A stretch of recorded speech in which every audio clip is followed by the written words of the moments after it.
नमस्कार.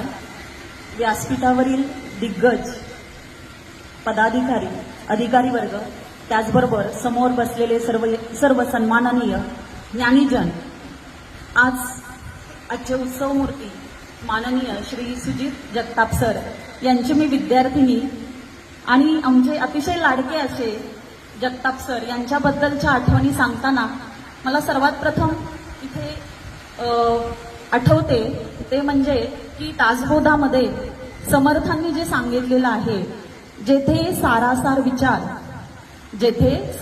विचार तेथे जगत दोद्धार.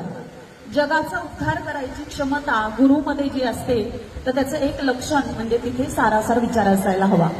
ज्यावेळी सरांशी संवाद साधत असते किंवा त्यांचं मार्गदर्शन घेत असते तेव्हा मला हे जाणवतं की सर खूप सारासार विचार करून मार्गदर्शन करत असतात.